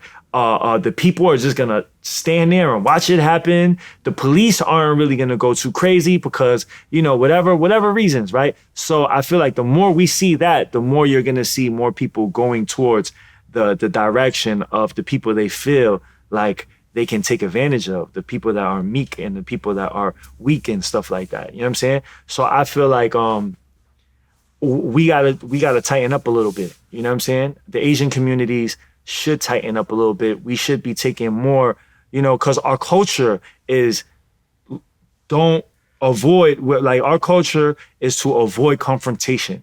You know what I'm saying? Our culture is to not be loud, not just, if somebody hits us, chances are our culture has taught us to just, avoid it, like walk away or do something else. Like don't do that, right? So, but I don't think that's working right now. You know what I'm saying? Yeah. And I think there needs to be a shift in, how we respond to things and how our people are projecting, themselves and stuff, Oh yeah, man. I see some Asian ass whoopings. Like, have the Asians whoop some ass. Right. And I think that will change a lot. Yeah. You know what I'm saying? If you see videos of more Asian people like fighting back, right. You know what I'm saying? And if somebody's beating up an old woman and you see 10, 20 Chinese people not Chinese people, Asian people just like coming to the aid and helping, that's going to make people like, I don't want to fuck with them. You know what I'm saying? But if you just see these videos happening, and there's nothing happening, people's just going to want to do that shit. Right. You know what I'm saying? Those old kung fu flicks where like some woman gets beat up in front of a karate studio, they come out, right. 30 deep, right? Whoop some ass. That's what I'm saying. I'm all for that. Right. I'm all for that. We have to, us as people of not just Asians, but people of our communities, we have to protect. For so much, we just worry about ourselves and our family. But now, if you do that, you allow people to think like it's okay to come in your community and do shit because you're just worried about as long as it's not happening to me or my people, like whatever. But now it's very important, especially when where our world is going. It's important for us to protect the community and where you live and worry about your neighbor just as much as, because if somebody does that to your neighbor, your grandmother next door, who's to say they're not going to do it to your grandfather the next day? So we have to, we got to step up and we have to start just shifting certain, things like, because the ways that we were taught, it worked before, you know what I'm saying? Like, but now we're walking into different times and we nothing can stay the same. You know what I'm saying? In order for us to survive, I feel like right now, we're going to have to shift something. We're going to have to start talking to our children differently than our parents talk to us. Like in terms of, teaching us how to protect yourselves and teaching us how to like respond to situations. You know what I'm saying? It's a tough shift. Because it's like telling somebody, telling a deer how to be a wolf. You know what I'm saying? It's tough. It's hard, but I think individually it's not going to happen overnight, but we're going to have to start taking steps towards, shifting that. What do you think of them pulling the YG song, Meet the Flockers, which from what I understand got pulled off of some streaming platforms, including YouTube recently? So in the song, flocking means to rob a house. Right. Right. So in the first verse, YG raps, he said, first you find a house and scope it out, find a Chinese neighborhood because they don't believe in bank accounts. Right. And allegedly some people use these lyrics to go and rob Chinese neighborhoods and so forth. I mean... Is that true? Do Chinese people not believe in bank accounts? Right. That's a real thing. I don't think that... I mean, honestly, it wasn't responsible for him to do that. But that is thinking that a lot of people have. You know what I'm saying? If I'm a robber, right? If I'm going to go rob somebody, I'm not going to rob somebody that I know doesn't have no money. Right. Right? You got all your money in the bank. Every time I go into your house, you don't have shit. Everything is away. So I'm going in there for nothing. I might have to shoot you. I might have to do something. But I'm walking away with no money. Versus if I walk in here, and they're not going to have no guns, right? Chances are they're not going to have no guns. Second of all, chances are they're just going to give everything up. And third of all, they're going to have money in there because they don't, a lot of them are immigrants. We don't believe in, going to the bank. We just keep cash. You know what I'm saying? That's part of the culture. You know what I'm saying? And they know that our jewelry, like when Chinese people wear jewelry, it's not 14 karat. 24 karat. It's 24 karat. Yeah. Right? It's the most expensive jewelry. Right. You know what I'm saying? And they know that, a lot of Asian people are business people, more affluent than other people, right? So they know that, hey, this is... So I don't feel like it was particularly like race had anything to do with it. It was just opportunity. Like in terms of, we know that it's over here, right? So we're going to go over here. Right, because for example, I just interviewed BG Knockout. Right. And I brought that up, and BG said, well, he himself was not a house robber. That's just not something he ever did. But he had friends, and that was their thing, and they would target Asian homes. Right. I mean, this is not something that just YG just came out of nowhere. This is a real thing. Yeah. It's a real thing. Have you ever robbed houses before? I've partook in it. Okay. Were they Chinese houses? They were, I robbed a few different houses, but I definitely robbed Asian people. Okay. You know what I'm saying? And it wasn't because I hated Asian people. It was just opportunity like that. Yeah. That's the type of time I'm on. I'm on my robbing shit. I'm gonna go where I feel like, it's gonna be, the most promising, right? Right. So do you think that it's fair that a song like that gets pulled down and canceled? Essentially, they canceled that song. He had to, from what I understand, he had to re-upload it with different lyrics. I mean, I feel like it is fair because it's promoting targeting a certain group of people. Now, I'm not saying that I don't think it was race. I don't think he hates Asian people and he's just saying, oh, fuck all of the Asian people and let's just rob Asian people.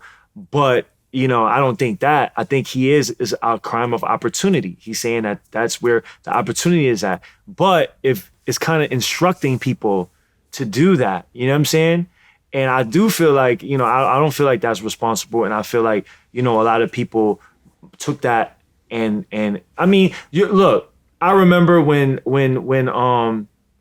Jadakiss says something about the Jews or something like that, they took that down immediately. Like they switched that. They didn't play that on the radio. They switched that immediately. You know what I'm saying? So it's like it's the same thing. It's like you're saying something that although it's not racist, it's still. Although you're not saying it because of that, but it's still driving people to target a certain group of people. You know what I'm saying? I don't think that's right. You feel me? Yeah. But on the flip side of that, I feel like us as Asians need to understand how we are being looked at, right? Need to understand that people are these are the reasons why they're targeting us is because we do these type of things, right? It's based on actual reality. Right. Yeah. So we need to switch. We need to change. Yeah, man. Use the right? damn Just bank account. getting that song pulled isn't gonna change anything. You know what I'm saying? It's gonna stop some shit, right? But what I'm saying is that mindset is still there because we haven't changed it yet. We haven't changed that. You know what I'm saying? So I feel like, I don't feel like it's wrong for them to pull it down. You know what I'm saying? I don't feel like it's wrong, but I don't feel like that is the end all be all. Yeah. You know what I'm saying? Like we got some adjusting to do. Well, I'll say this, and I'll end it with this. I recently interviewed Michael Jai White. Right. Shout out to Michael Jai White. I met him before, right? Oh, you met him? Yeah, I met him, and he was like, I didn't even know he interviewed for you. Yeah, he's a regular guest. And he was like, yo, Vlad, whatever. And he was, from what I've seen, he's a stand-up dude. Very much so. Right. One of my favorite people. Mm.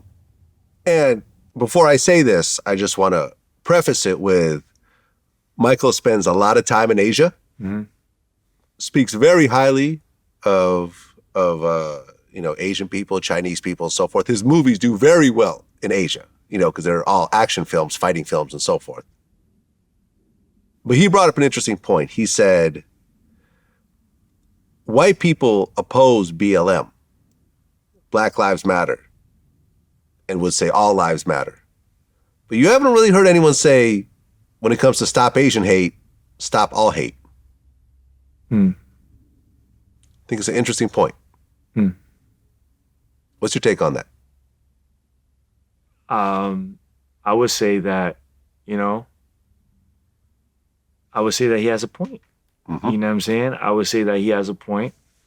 And I would say that just shows where our country, like, you know what I mean? That shows, that's just another like, sign of where our country is, you know what I'm saying? And what our country was and what our country is now. You know what I'm saying? So I definitely, I didn't even look at that. You know what I'm saying? Yeah, it's an interesting point because stop all hate just sounds stupid when you say it. Right. Whereas all lives matter, some people feel that's a perfectly valid statement. You see what I'm saying? Right. It just shows how when it comes to minorities, certain minorities do get treated worse than others. And I feel like Black people in this country get the short end of the stick in terms of minorities. You know what's crazy is ever since I started talking about, the Asian matter, right? And I was one of the first to do it. I'm gonna pull a Vlad right now. You know what I'm saying? I agree. You were one of the first, definitely. I was definitely in the hip hop community. I was one of the first people to speak up about the Asian situation, like, our dilemma here, right? And I was kind of early to it because when I first started, it was just starting. Like, you know what I'm saying? It was around the time when Trump did that, but things take time to trickle down. You know what I'm saying? So when I saw that, that's when I first responded. And then at first people were like, celebrities didn't even want to, they weren't trying to jeopardize their position in whatever, it was to speak on it, right? So they didn't. A lot of them didn't. Some people did. Like, shout out to Daniel Wu, shout out to Jin, because these were people that immediately, did that first, right? But there's a lot of people that didn't. And then as I've been speaking about it, I see a lot of Asian people like, a lot of these attacks are happening because a lot of these attacks are happening from the Black community, right? And they're like, Black people have been here, and Asian people come from third world countries. We come here with nothing. We come here with with $10 in our pocket, and we're able to change. We're able to like build something. And we're able to like become successful. Why are Black people not? Why is that still a problem? Why is that like why are so much crime happening over there, and why are they still like robbing people and doing that when they've been here for way longer than us? And right, so my take on that is, yes, Asian people come here with nothing. When we first came here, we came here with shit. We came here with nothing, and we turned it into something, but we came here with everything. Why I say we came here with everything is we came here with culture. We came here with tradition. Mm-hmm. We came here with fucking generations of shit passed down to us that we don't know, but our parents teach it. Like, we're Chinese people, Asian people are very big on culture, on like, giving our kids what was passed down to us from generations. Right. Except for Jackie Chan, who's not going to give his kid anything. But go on. Right. but I think Jackie Chan. I'm joking. But I think Jackie Chan gave him enough in here that he can go get his own. You feel me? So now, when you look at the African Americans, right, the Black people here in America, right, they don't have that. You know what I'm saying? They were stripped of it. Yeah. Right. You gotta look like slavery was how long? It's relatively. 400 years ago. Right. But when was abolished? So it was like that. What they got is they were stripped of their language. Oh, sorry, 200 years ago. Right. I'm tripping. 200 years ago. Yeah. They were stripped of their language, stripped of their culture. Yeah. They weren't allowed to speak their language to do. So everything that they received was from the slave master, was from that. Right. So now, when and it's gonna be all bullshit that they're getting, right? So now they're fighting out of that whatever it is, right? That coma, you would say, like whatever was put onto them. So there's a difference. It's not the same, and you have to look at it the way our country has. You gotta look at how our country is set up. You know what I mean? Prison is you can buy stocks in prison. You know what I'm saying? The prison is a business. It's not there to reform. It's not there. It's there to punish, and it's there to fucking make money. Like, people make money off of prisons. Yeah, and you really can't ignore the fact that more Americans are scared of Black people. Right. You see what I'm saying? But that's Asians are viewed as less threatening. Right. To people. There isn't the history. Asians were not actual slaves in this country and considered subhuman. You see what I'm saying? No, we were considered subhuman. Asians were brought over to, like, let's say, work on the railroads and everything else like that, but they were never made actual slaves and considered animals in the process. We were considered animals. Because not on the same level as Black people. No, you can't say that. No, I'm not saying you guys had equal rights throughout. You cannot say. I'm not here to compare or none of that. Literally, we were looked at. You were looked at as less than white Americans. I get that, but Black people were literally looked at as subhuman. Like, these are not actual human beings. These are just low-level, high-level animals. Like, they looked at us like that too, but they just looked at us like they looked at us like that too. But you guys they treated us differently. Yeah, they treated you differently. They treated us differently because of our skin complexion, number one, and because of our submissiveness. You know what I'm saying? But they still didn't look at us like human. If they looked at you as submissiveness, they would have made you guys slaves as well. You see what I'm saying?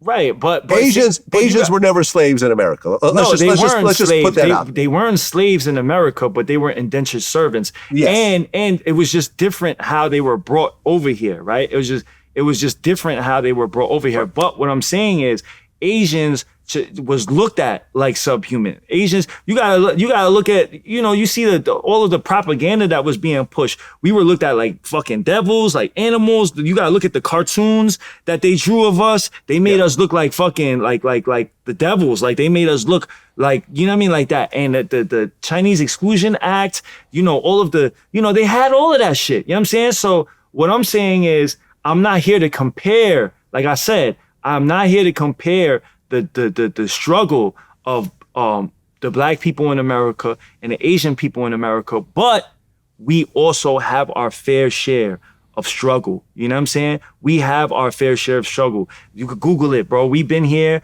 and we was treated like shit. We was treated like shit. They killed us. They rounded us up. They had signs, no Chinese here. You know what I'm saying? They were the people were mad because the Chinese were willing to work for lower wages, and that shit got people mad. And it got people to round people up, kill them, hang them, all that shit. You know what I'm saying?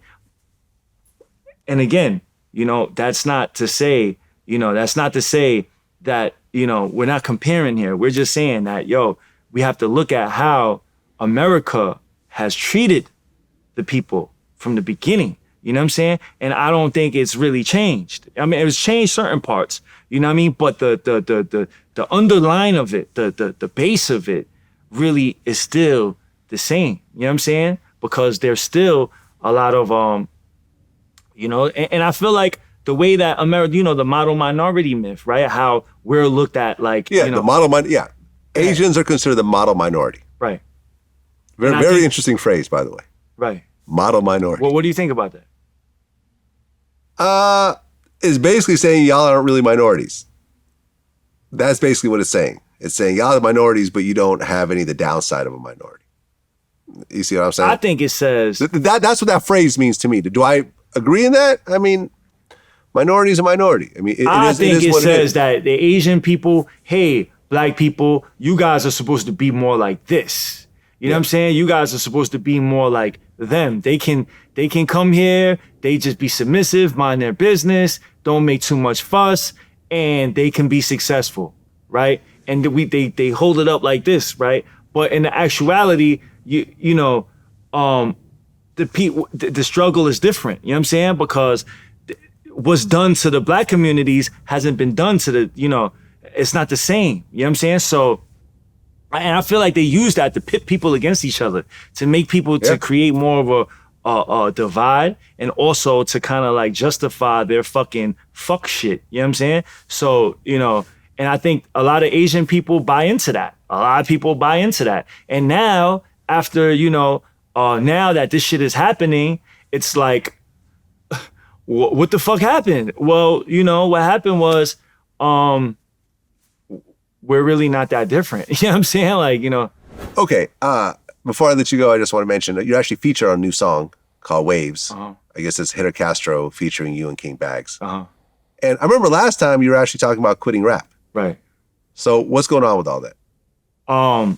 So the reason, I was saying that I was quitting rap because it wasn't paying off for me, right? It was just like I was putting more money into the shit and I just wasn't getting it back. But now what I've done is, like I said before, I don't stream my music right now. I just sell it directly to my consumers. Okay. And how's that been working out for you? It's been working. I've been making more money than I've made on music ever. Wow. Wow. You know what I'm saying? So it actually worked. So you could buy my album. Dope. You know what I'm saying? But so I have a new song out, the hitter song, but that's a feature. I have a song called Right One. The video is out right now. I also have an album out, and I sell it directly to my consumer, right? So anybody that wants to support me and you can just, buy my music directly. You know what I'm saying? And I also have going back to the Asian thing, right? What I said was that the Asian people need to start shifting, need to start changing certain things, right? We need to be a little more street smart. We need to just be a little bit different than what we were taught. So I've set up a Discord server called They Can't Burn Us All, right? The link is in my bio on Instagram, and China Mac is my Instagram, and you can anybody that's interested in joining this server to and we hold classes. We have classes where we're teaching the youth. It's basically a youth server, right? Because I understand that the youth is really the most important piece right now, right? We need to teach our youth how to, just protect our community more and how to be more like, be men, right? And how to be during these times, right? So the server is called They Can't Burn Us All. You can join the server.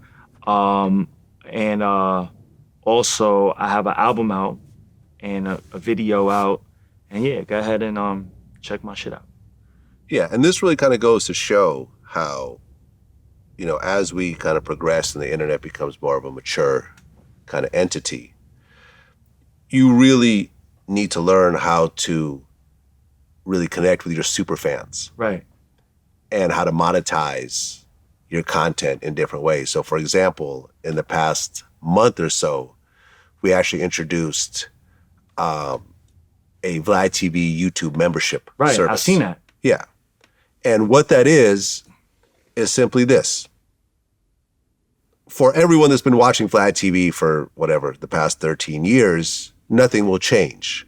But for, we release clips every day until the whole interview's done. Like this is a 2-hour interview. It's going to take very smart. I've seen it. It's going to be about a month. Yeah, it's going to be a month until you get the full interview. But as a VladTV member for $4.99 a month, you can just click the join button on YouTube here.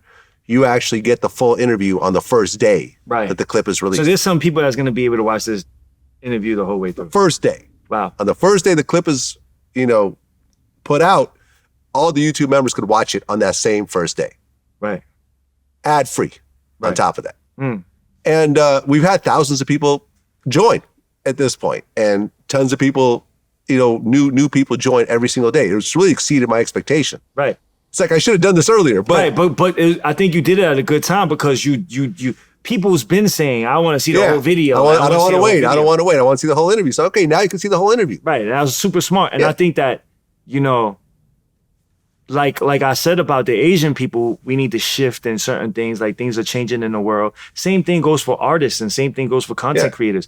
We can't keep on doing the same shit as the shit changes. You know what I'm saying? We're going to have to, step and do different things. So, and that's the same thing I did, right? I took my music off and now I allow my super fans, my super supporters to be able to, if y'all want to see it, if y'all want to get this music, then you help me do like, you pay for it. You know what I'm saying?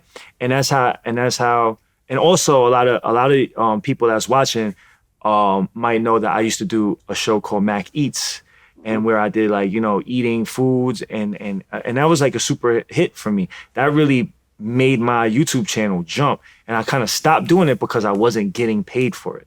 You know what I'm saying? The money just wasn't adding to, it just wasn't, it just wasn't enough that I was getting to keep on having the camera follow me around, and it wasn't paying enough, right? So I also now I have a Patreon, you know what I'm saying? And on my Patreon you can watch Mac Eats. There you go. And you pay for it, and that's it. And that's the same thing that you're doing. And yeah. There you go. China Mac. Until next time. Yes, sir. Peace. Much love.